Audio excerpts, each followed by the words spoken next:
Today we're going to talk about building your power team. What is your power team? I think your power team is your support system. I don't think it's an accident that we were sent to a world full of people. I believe part of our purpose in life is learning a little, or maybe even a lot, about human interaction and interpersonal communication. Many of those lessons come from the people we're closest to and interact with the very most. That's why it's important that we surround ourselves with inspiring individuals.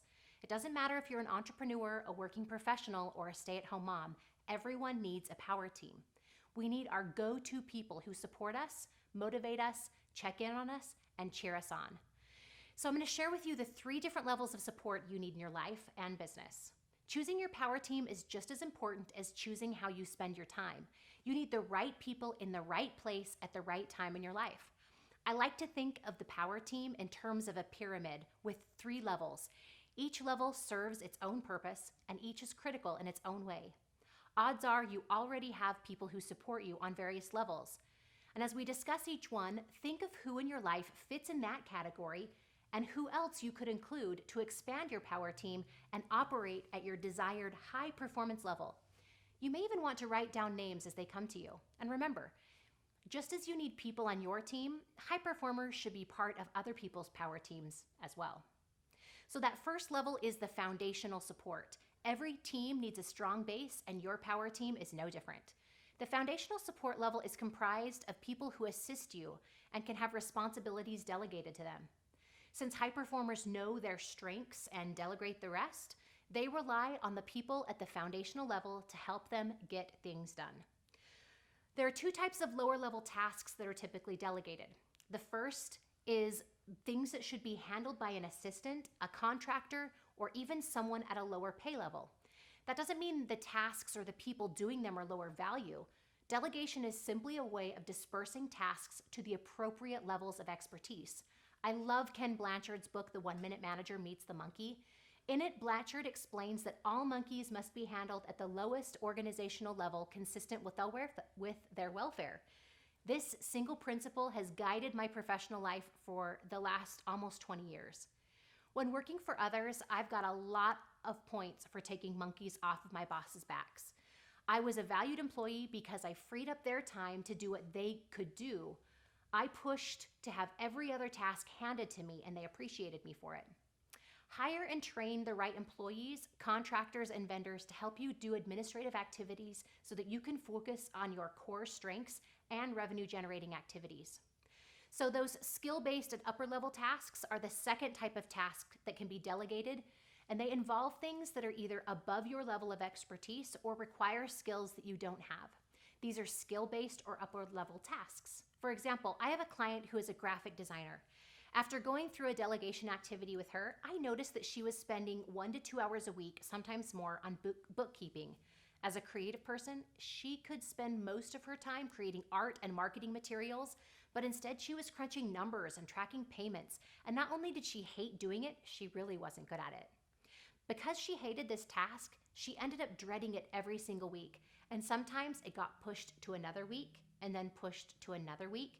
And by the time she got around to do it, she had to spend an entire afternoon or even a full day of bookkeeping so that she could invoice just so that she could get paid.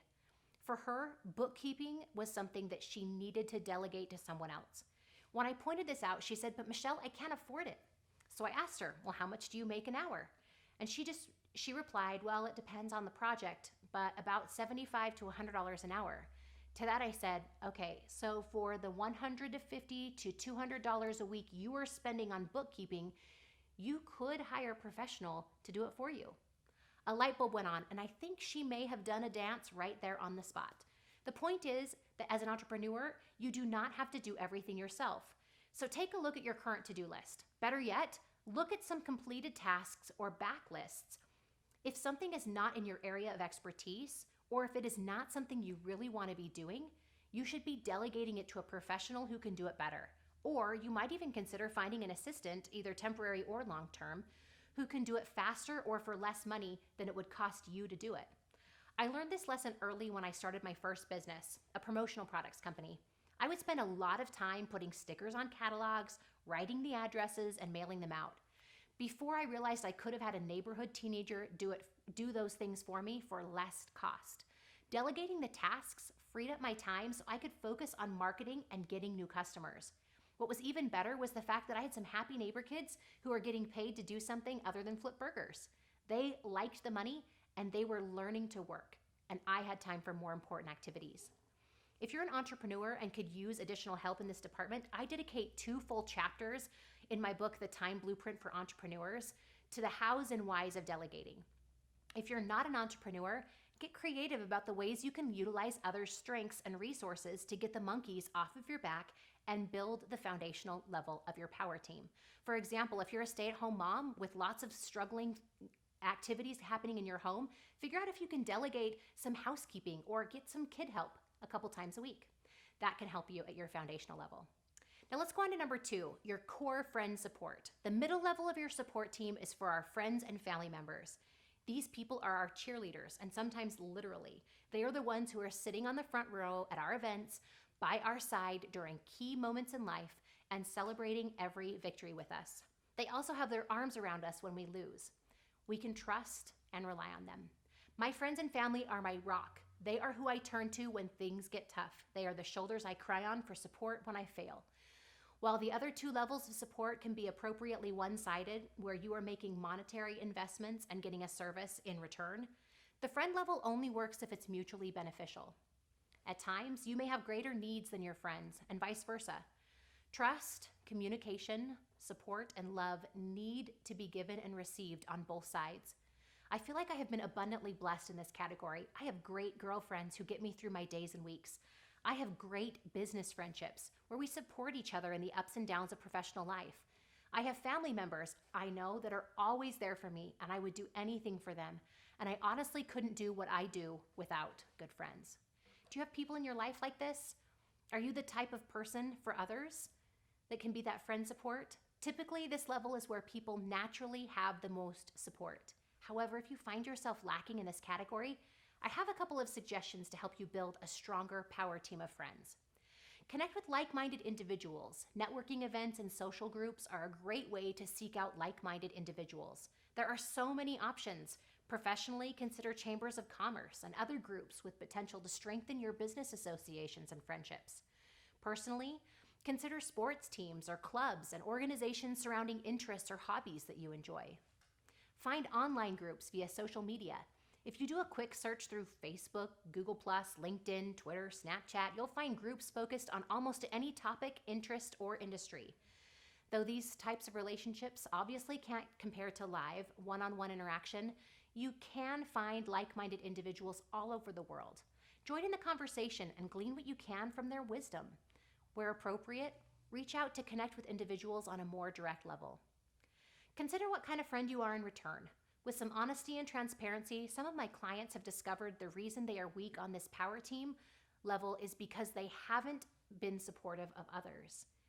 This has left them with a social void in their life. It's never too late to repair what might seem broken or make connections with new people. One thing to note about this level is that the people come and go as time goes on. I've noticed in my life how friends change as my lifestyle, circumstances, and even location change. With a handful of exceptions, the friends I had in junior high are not the friends I have now, at least not the ones I keep in regular contact with. I assume that's the case for you as well, and that is certainly the case in life and business. The good news is, as our opportunities grow and change, people enter exactly when we need them. As you change careers or grow from mediocre to high performer, you may find there are some people who don't want to reach that summit with you, and that is okay. Take the time to bring along those who want to grow with you and wish the best to those who don't. Spend time with people who love you and support you and who care about your well-being. If you're in a relationship that is draining or unhealthy, make plans to decrease your time that you spend with them and increase the time you spend with people who are helping you move forward. When done with a healthy attitude and a loving heart, we can make decisions that are right for us. Now let's go on to level 3, the mentor support. This is a coach level support, and they are the top level of your support team.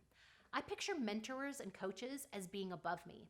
In other words, they are the people who know what I want to know, and they have blazed the trail for me to follow. I want and need their support to help me get to my destination faster. Mentors come in many forms. They can be friends with knowledge or skill sets that you want to learn. They can be business associates who teach and train you. Whatever form they take on, they are knowledge givers, coaches, and consultants. I worked at a television station while I was in college, and my boss was a very nice, smart man who to this day is one of the most organized and polished people I have ever met in my entire life. He even had a specific system for ironing his shirts so that the creases would be just so. He never had a hair on his head out of place, and all of his folder tabs faced one direction. I remember being surprised when he told me one day that he had hired a life coach. Honestly, I had to try really hard not to laugh out loud at him. I could not believe that Mr. Perfection himself needed help achieving more in his life. I critically thought, even if you can't figure out how to own your life, you might have bigger problems. The irony is that now I am a coach, and I get it. Even though I coach clients all across the country and in various parts of the world, I still pay coaches to help me keep on my A game. I find people with a skill or expertise I want to acquire, and then I learn from them. Coaches help me get there faster in my life and in my business. And I see my coaches as prime examples of the mentor support that helps me become a high performer. Though I have paid people to coach me, I have also used the help of free mentors, mastermind groups, and accountability partners, all of whom I consider to be an important part of my power team.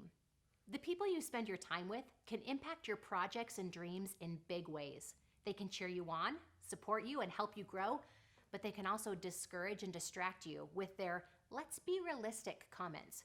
Be careful about who you include on your power team and the time and energy investment you make in people who are simply raining on your parade. I feel very blessed to have amazing people in my life at every level. I couldn't accomplish what I do without employees, mentors, friends, and family members who show up in powerful ways to help me on my journey as a high performer. So I hope you'll take some time to tend to your own relationships and help your power team understand what their support at any level means to you. Quality time and gratitude build strong relationships. Multiple deposits into the relationship bank, even for people on your foundational level, and even if you're paying them for the work they do, they're required to keep those bonds strong. Think through your 3 levels of support. What practices can you put in place that will help you cultivate and grow healthy relationships? Many of our practices can be broken down into daily, weekly, and monthly tasks. Daily tasks are things such as phone calls, emails, and messages on social media. Weekly tasks require more time.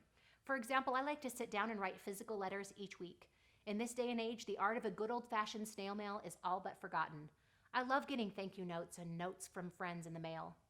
I appreciate the extra effort, finding my physical address, handwriting something, getting a stamp, getting it to the mailbox. That's a lot of work. And it's fun to get something in the mail that isn't a bill or an advertisement. Likewise, people will appreciate the effort you put forth in this regard. Another weekly task that is helpful, especially if you have employees, is scheduling one-on-one check-in meetings. These don't have to be long, but they can be a great way to keep the lines of communication open while discussing tasks and areas of growth and improvement. For monthly tasks, decide how many networking events you will attend each month and how you'll connect with a mentor or accountability partner. Also decide how and when you'll get together for social events with core friends. I hope that as you consider your power team and the people that you currently have and the people that you need to put in place, that you'll take time and effort and make the responsibility on your own to put that power team that can support you, help you, lift you, build you, and cheerlead you as you make it happen.